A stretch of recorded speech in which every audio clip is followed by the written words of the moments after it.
자, 지금 MBC 사장을 공모 중인가 보더라고요. 네. 그런데 뭐 최승호 PD가 출마를 선언했어요. 네. 된다 안 된다의 문제를 떠나가지고 네. 이런 부분이 있지 않아요? 사장은 경영에 있어서의 경험도 중요하지 않습니까? 아니면 마인드가 중요한 걸까요?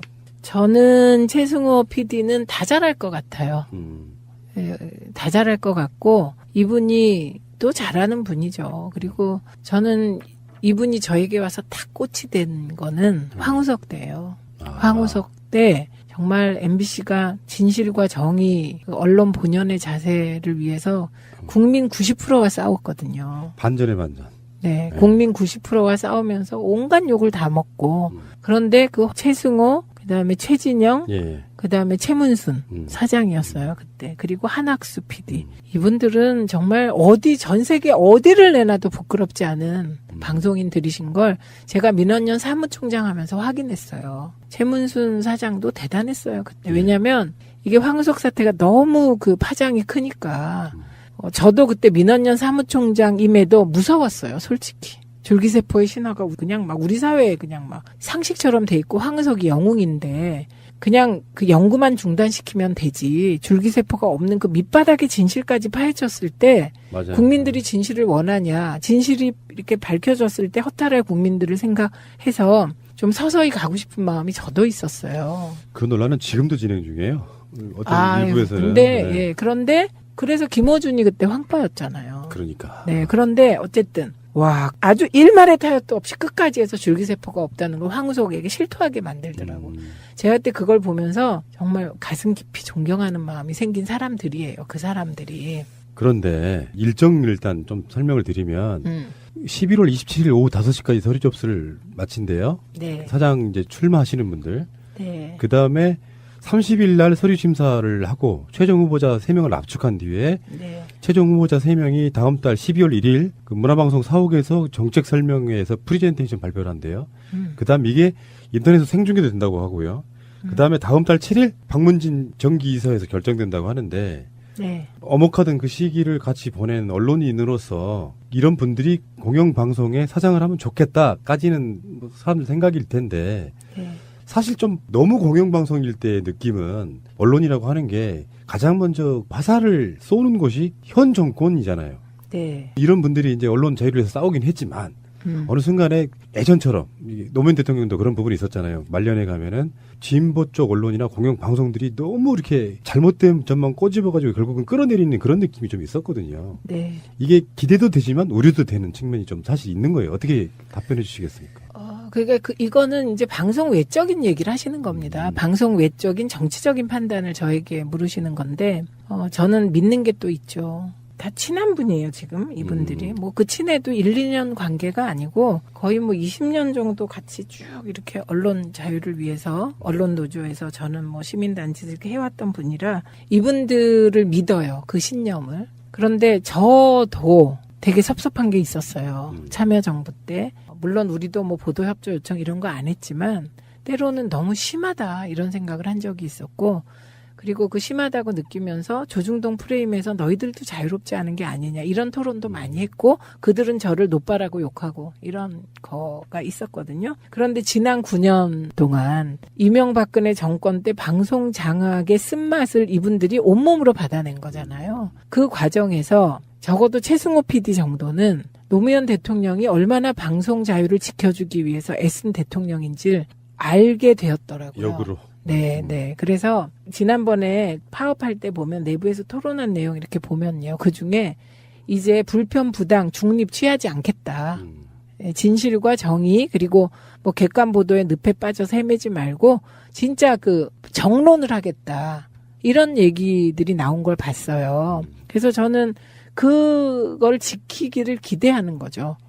예, 그런데 우리가 이런 거잖아요. 예를 들면 민주당 국회의원들이 비리를 저질렀다. 그거 보도하지 말라고 하면 안 되잖아요. 그 손석희 저널리즘이 뭐냐면은 최근에 한 발짝 더 들어가는 뉴스 이런 거였어요. 네. 그러니까 기계적 균형을 갖고 똑같이 보도한 이런 개념 말고 피상적으로 겉만 핥는 뭐 이런 식의 보도 말고 실제로 왜 그게 이루어졌는지 팩트 체크란 말도 사실 그 방송에서 나온 네, 거 아니에요. 네. 그런 관점으로 해서 어쩌면 이런 관점 있잖아요. 저널리즘에 대한 이야기를 조금만 더 하자 그러면 네. 기계적 보도가 아니라 무엇이 중원디 보도 이런 거 있잖아요. 아, 그거 네. 제가 한번 정리를 한 것도 같은데 네. 이게 지금 다 우리가 또 까먹어서 그런데 땡전 뉴스 시대가 있었습니다. 그러니까 이건 뭐냐면 공영방송이 정권의 홍보수단, 권력의 시녀로서 기능했을 때가 있어요. 그리고 그게 87년 6월 항쟁 이후에 그 방송 민주화 투쟁이 내부에서 거세게 일어납니다. 그게 거의 90년대까지 쭉 방송 민주화 투쟁이 일어나거든요. 그리고 그 방송 민주화 투쟁을 했음에도 김영삼 정부 때도 방송은 자유를 찾지 못했어요. 그런데 그 김대중 정부가 들어서면서 김대중 대통령이 KBS 사장으로 누굴 임명했냐? 박권상 사장을 임명했죠. 그래서 그 박권상 사장의 일성이 뭐였냐면 불편, 부당한, 객관, 중립보도를 하겠다였어요. 그래서 그때 KBS에 정착된 게 여야를 정치적으로 1분 1분 다루는 거예요. 초까지 다 돼서. 발전 과정이라고 보시는 거죠? 그렇죠. 그게 발전해온 과정이에요. 그런데 이게 이제 박권산 사장이 체제가 지나고 그 다음에 KBS 사장이 된 게 정현주 사장이잖아요. 지금 그 JTBC 뉴스룸의 포맷이 정현주 사장이 KBS에서 하려고 했던 포맷이에요. 그러니까 되게 보면 이제 우리 방송 뉴스가 보면 메인 1분 30초 끊어. 또 1분 30초 끊어. 그래서 이게 주제를 많이 쫙 열거한단 말입니다. 그러면 방송이 많은 소식을 전하지만 어떤 문제가 생기냐? 의제 설정을 못 해요. 그래서 의제 설정을 누구한테 뺏기냐? 신문에 뺏겨요. 그래서 의제 설정을 신문이 하니까 늘 방송이 종속 변수처럼 됐던 거예요. 그거를 깨기 위해서 진짜 노력을 하셨는데 KBS 메인 뉴스에선 그걸 못 하셨고요. 미디어 포커스랑 시사투나잇을 만들어서 시사투나잇에서 의제 설정을 하려고 했었던 거예요. 그리고 그때 이제 90년대 후반부부터 나타난 게 PD 저널리즘이라는. 그래서 그 PD 저널리즘이 지금 손석희가 추구하는 그런 호오를 가르고 진실과 거짓을 가르고 우리 입장 있는 방송을 내보내겠다. 그래갖고 PD 수첩이 광우병까지 가게 된 그런 거죠. 그러니까 기자들이 물어보던 뉴스가 아니고 네. 심층 취재하는 건 PD들이 하는 그게 PD 저널리즘. 예, PD 저널리즘. 그거를 확립한 사람이 정기화 PD, 최승호 PD, 그 다음에 최진영 PD. 이분은 지금 어디 계신가 모르겠네. 최진영 PD를 최문순 사장이 사장 될 때 우리는 최진영 PD를 했으면 했어요. 근데 본인이 자기 아니다. 지금은 최문순이 해야 된다고 강하게 최문순을 미셨던 최진영 PD가 있거든요. 그래서 요 최진영 PD 등이 PD 저널리즘을 만든 거고요. 그러니까 손석희 사장은 전 진짜 대단하다고 생각해. 고집 엄청 세요. 한다 하면 하고. 그런 고집이 이제 뭐 그런 언론인을 만드는 건데. 이제 우리 청취자들께서는요, 행복한 시대를 맞게 되는 겁니다. MBC가 정상화되면 누구와 경쟁하냐? JTBC와 MBC가 경쟁합니다. 그래서 지금 JTBC를 능가하는 포맷으로, 그 예를 들면 뭐 최승호 PD가 사장이 되건, 정찬영 PD가 되건, 뭐 송일준 PD가 되건, 뭐 이우호 국장이 되건, 누가 되건, 지금 이제 누굴 짜라잡으려고 하겠어요. 그러겠네. 네, 그래서 JTBC네. 예, 그래서 우리는 아주 행복한 상황을 맞이하게 될 것 같아요. 지금 말씀하신 거랑 좀 연동해서 하나 네, 이야기하고 네. 싶은 게 우리 이웃인 김어준 팟캐스트여서가 아니라 확실히 시대가 바뀌고 있구나라고 느끼는 건 뭐냐면은 지금 기존의 지상파들 중에 가장 최근 몇 년 동안 정치 1위는 컬투쇼였거든요. SBS, 그 전에는 이제 MBC들이 MBC였잖아요. 거의 뭐 아침부터 저녁까지 그 채널 고정이었던 프로들이 있었잖아요. 그러니까 이제 그 MBC의 영광이 라디오 쪽에서도 무너졌군요. 그러니까 뭐 여성시대, 네. 싱글벙글쇼, 네. 뭐 라디오 시대 뭐 이렇게 쭉 연결되는 그 프로가 있었잖아요. 예, 표준FM. 그게 네. 정찬영 PD가 한 것들, 성공시킨 것들. 근데 네. 최근에 몇 년 동안은 이제 SBS로 옮겨갔는데 텐트폴 효과처럼 하나가 청취율 1위로 가면 고정시켜버리시는 분들이 많잖아요. 그렇죠. 하루 종일. 네, 네. 근데 최근에 나온 조사를 보니까요. 0.1% 차이로 2위예요. 김어준의 뉴스공장이. 근데 문제는 뭐 어차피 TBS도 지상파인 건 맞죠. 맞는데 문제는 이게 팟캐스트 중심 인물. 그 인물이 지금 사실상 1, 2위를 사실 간발의 차로 다투는 정도까지 올라왔다고 하면 기성 미디어에 대한 불신이 얼마나 큰가도 한번 볼 필요가 있다는 거죠. 이게 이제 김어준 효과라는 거가 그럼 뭐냐를 좀 들여다보면 TBS가 유일하게 방송 장악의 뭐랄까요? 그 트라우마에서 비껴나서 방송을 한 거잖아요. 박원순 시장 효과도 있겠죠. 그렇죠. 그러니까 이게 이제 TBS가 교통방송이기 때문에 이게 뭐 영향력이 작을 수 있는데 그 영향력을 뛰어넘을 수 있는 좋은 조건이 있었던 거예요. 아무나 불러서 막 던질 수 있었다. 예, 저는 이게 성공 비결인 것 같아요. 그런데 아무래도 뭐 사람의 머리라는 게요. 9년 동안 방송 장악하에서 방송을 만들면 그 머리가 완전히 풀어지는데 시간이 걸려요. 예, 그러니까 SBS가 뭐 컬투쇼로 그렇게 되고 최근에는 뭐 김영민도 SBS 라디오에 들어갔잖아요. 정봉준 이미 들어가 있고. 그런데 중요한 건 그거를 만드는 사람들의 머리가 풀려야 돼요. 머리가 풀려야. 그래야 진짜 이렇게 창의적인 프로가 나오는 거죠. 정권이 바뀌었다 또는 뭐 세상이 바뀌었다라고 실감하는 부분이 그냥 우린 정치적인 의미를 부여하는 거고요. 네. 미디어를 만드는 사람들이 갖고 있는 자부심 쩌는 게 있거든요. 기존 미디어들 뭐 인쇄매체도 마찬가지겠지만 지상파 정도에서 PD나 기자들 그분들이 보기에는 그러니까 예를 들어서 저는 그 패러다임을 바꿔야 된다고 항상 주장하는 부분 중에 하나가 그런 거예요. 그때 그 마인드로도 안 될 거다. 지금 또 바뀌었다. 그렇죠. 그러니까 노무현 대통령 때까지 언론 자유를 누렸던 그 마인드도 아니다. 바뀌었다. 사실 방송이라고 하는 건 결국에는 상업성이 있어야 된다고 저는 보는 사람이거든요. 근데 그 상업성을 진실 보도로 만드는 상업성이 있어요. 이 방송 보면 재밌어요. 막 진실 이야기 하는 것 자체가. 네, 네. 그러니까 진실 자체가 상업성일 수 있는데 온갖 자극적이고 말도 안 되는 걸로 저널리즘을 표방해 오면서 거짓 보도까지 일삼았던 그런 부분이 있었잖아요. 네. 그래서 아주 혁명적인 상황을 맡고 있는 게 아닌가 싶고 네, 네. 그건 진짜 혁명일 거라고 생각이 들어요. 교통방송이 일반 지상파 3회사 중에 한 대표적인 프로그램을 지금 0.1% 차이로 쫓고 있어요. 이거는 사실 우리 여론조사로만 따지면은 결과가 뒤집어져 있을 수도 있는 상태. 네, 저는 뭐 이런 얘기 제가 할 건 아니지만 MBC가 정상화되고 시선 집중이나 백분 토론이 제자리를 잡으려면 시선 집중은 유시민이 진행하면 됩니다. 백분 토론은 최민희가 진행하면 됩니다. 겸사겸사 계속 방송 이야기네요. 저 최민희 의원님이 이제 그쪽 전문가시니까 더 네. 이야기를 할 수밖에 네, 없는데 2011년 반값 등록금 보도 국정원이 막았고요. 방송사는 국정원의 뜻대로 따랐다. 이런 보도도 나옵니다. 네. 어쩌면 사실 뭐 의원님도 그렇겠지만 이런 이야기 하기 입 아프시잖아요. 아, 그것들이 다 그랬었구나. 아니 그럴 거라고 생각했던 것들이 다 그랬었구나라고 지금 나오고 있는 건데. 근데 이제 박원순 시장 견제예요. 이게 반값 등록금을 실현한 건 박원순이니까. 박원순 시장은 그럼에도 불구하고 서울이라 당선이 됐는데 저는 뭐 이렇게 돼가지고 들을 때마다 이게 그냥 말이 아니라 바늘로 콕 찌르는 느낌이거든요. 예. 그럼에도 불구하고 제가 불끈하고 얘기를 해보자면 말지가 1986년 9월에 말지 특집호 보도 지침을 냅니다. 그래서 그 보도 지침을 낸 게 전 세계적 반향을 불러일으켜서 전두환 군부를 몰락시킨 한 축이라고 보거든요. 그 보도 지침이 이명박 시대에 이게 부활한 거죠. 악의 부활. 네, 그리고 중요한 건 제가 여기서 제일 실망스러운 게 그때는 그래도 보도 지침이 있을 땐 군부 권위주의 정권 시절이잖아요. 그리고 어쨌든 이명박근혜 시절에는 이게 민주화가 어느 정도 진전된 시절이잖아요. 방송국의 태도가 더 실망스럽더라. 그렇죠.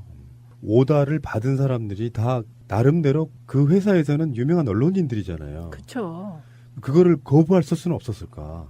네. 김재철이 조인트 가입했다는 것은 정설이잖아요. 그렇죠. 그건 뭐 네.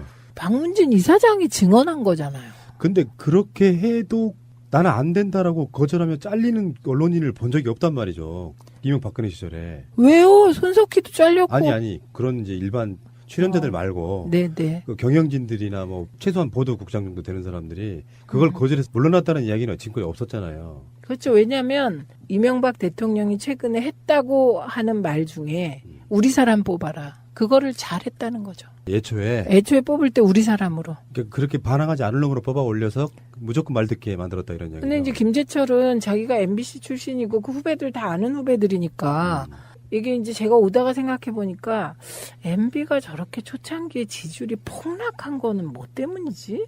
MB는 어떻게 생각할까? 제 생각이 아니라. 저는 당연히 MB가 정치 못해서 폭락했다고 생각하는데 MB는 이렇게 생각할 거야. 내가 방송 장악이 너무 늦었다. 왜냐하면 김재철이 MB가 집권한 게 2008년부터잖아요. 2008년 2월 25일. 그런데 김재철이 막 이 사람들 쫓아내고 막 이러기 시작한 게 2010년이란 말입니다. 그러니까 1년 반 정도는 아무것도 못한 거예요. 그러니까 그게 광우병 촛불이 결정적인 걸 제공하는 건 맞는 것 같아요. 네.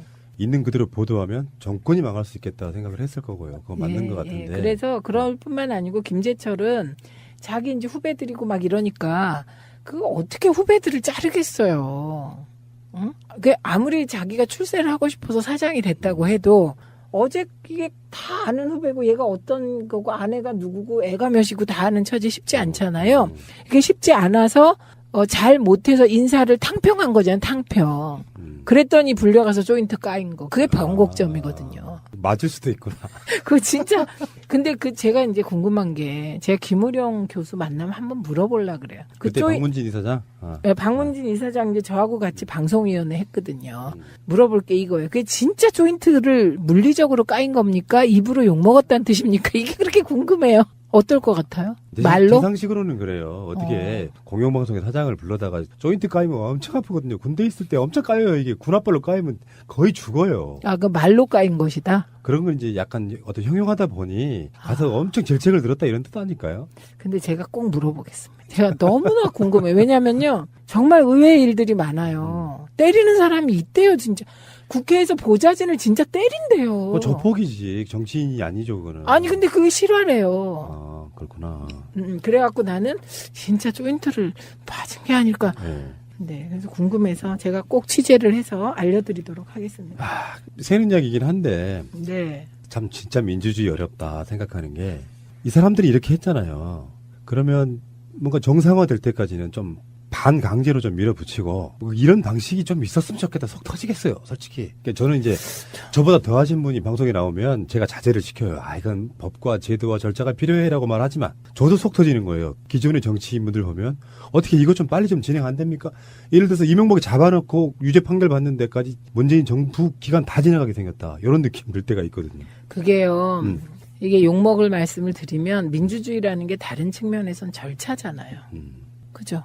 그래서 촛불혁명 시절에 많은 분들이 평화적으로 정권교체를 하면 그 사람들을 처벌하는 것도 더디게 걸리고 힘드니까 박정희 들어오듯 국민들도 한번 뒤집어 엎어가지고 단죄하는 시간이 좀 있었으면 좋겠다. 이렇게 속전속결로 그런 얘기가 나온 거예요. 그 마음을 충분히 이해하고 우리가 즐기고 좋아하는 영화들 처음 만들고 이런 영화들 보면 그 영화들에선 법보다 주먹이 가깝다가 통해야 인기를 끌어요. 그러니까 그게 이제 영화적으로 승화시키면 될 것 같고요. 근데요, 제가 또 재뿌리는 얘기를 하자면 그렇게 혁명을 해도요, 결국은 정부를 세우려면 민주적 절차를 거쳐야 돼요. 뒤집어도. 알고 있습니다. 예. 그러니까 이게 특히 이제 그 민주정부가 들어섰을 때 지지자들이 가져야 될 가장 큰 미덕. 저는 인내심이라고 생각합니다. 하하하, 죄송합니다. 인내심. 반값 등록금 보도 같은 것도 사실은 낙수물이 조금씩 떨어져가지고 결국에는 뭐 바위돌이 깨진다 이런 것처럼 네. 반값 등록금이든 뭐 무상급식이든 간에 일단 복지 부분도 하나가 이렇게 들어와서 자리를 잡으면 그걸 되돌리는 건 굉장히 어려운 부분이거든요. 네. 그래서 네. 반값 등록금만 해도 이 사람들이 이게 무너지면 다른 것들도 다 무너진다고 봤던 것 같아요. 네. 어떤 아젠다에 대해서. 물론 이것이 이제 선거 때 있어서 뭐 야당의 공약 같은 부분도 관련돼 있으니까 더 철저하게 했겠지만 정상적인 나라라고 하면 언론이 반값 등록금 정책이 야당이 주장하고 들고 나왔는데 이게 어떤 것인가를 비교 분석해주면서 보도를 하면 만드는 거거든요. 그 비교 분석하면 목적을 달성할 수 없잖아요. 그러니까. 언론이. 요새요. 적폐청산이냐 정치보복이냐 토론 보시면 그 양상이 뭐냐면 우리 당 쪽 패널들은 적폐청산에 왜 적폐가 청산돼야 되냐? 국가적 범죄 행위를 청산해야 되냐를 조목조목 케이스별로 얘기를 해요. 그런데 자유한국당 쪽 패널은 케이스별로 얘기하자 그러면 화내세요. 그런 거잖아요. 그러니까 비교하고 분석하면 우리 쪽이 다 맞기 때문에. 그렇겠죠. 판이 네. 벌어지면. 네. 그쪽은 이제 디테일의 바보들. 뭐 그렇게 되는. 그러니까 이제 뭉뚱그려서 정치 공세만 네. 하는 거죠. 그래서 그 정치 공세의 끝이 뭐다? 지지는 문재인 정부에 대한 하늘의 경고다. 이렇게 가는 겁니다. 알겠습니다. 해서 좀 서서히 가고 싶은 마음이 저도 있었어요. 그 논란은 지금도 진행 중이에요. 어떤 일부에서는. 근데 네. 예, 그런데 그래서 김어준이 그때 황파였잖아요. 그러니까. 네, 그런데 어쨌든 와 아주 일말의 타협도 없이 끝까지 해서 줄기세포가 없다는 걸 황우석에게 실토하게 만들더라고. 제가 그때 그걸 보면서 정말 가슴 깊이 존경하는 마음이 생긴 사람들이에요. 그 사람들이. 그런데 일정 일단 좀 설명을 드리면 11월 27일 오후 5시까지 서류 접수를 마친대요. 네. 사장 이제 출마하시는 분들. 네. 그 다음에 30일 날 서류 심사를 하고 최종 후보자 3명을 압축한 뒤에 네. 최종 후보자 3명이 다음 달 12월 1일 그 문화방송 사옥에서 정책 설명회에서 프리젠테이션 발표를 한대요. 그다음 이게 인터넷에서 생중계도 된다고 하고요.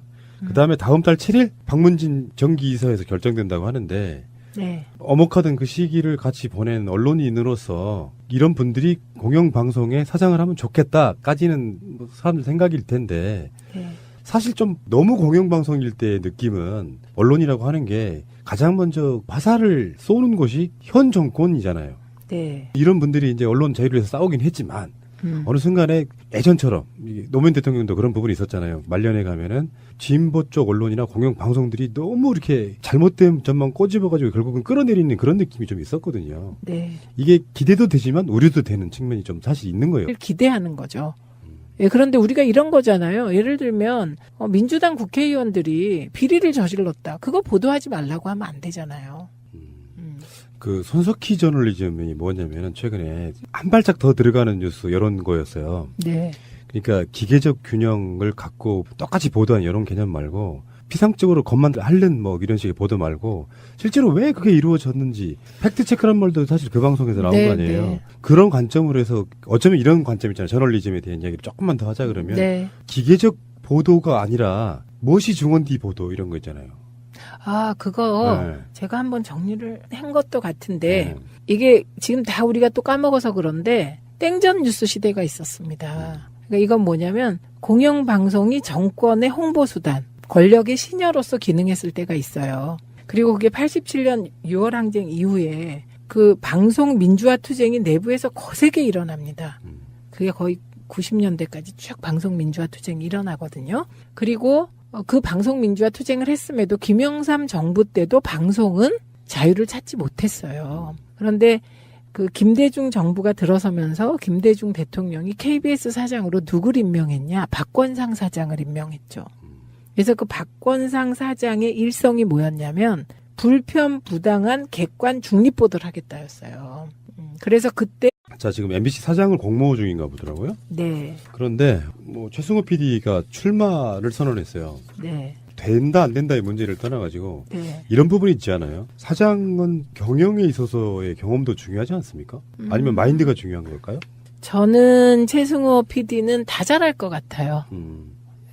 다 잘할 것 같고 이분이 또 잘하는 분이죠. 그리고 저는 이분이 저에게 와서 탁 꽃이 된 거는 황우석 때예요. 황우석 때 정말 MBC가 진실과 정의, 언론 본연의 자세를 위해서 국민 90%와 싸웠거든요. 반전의 반전.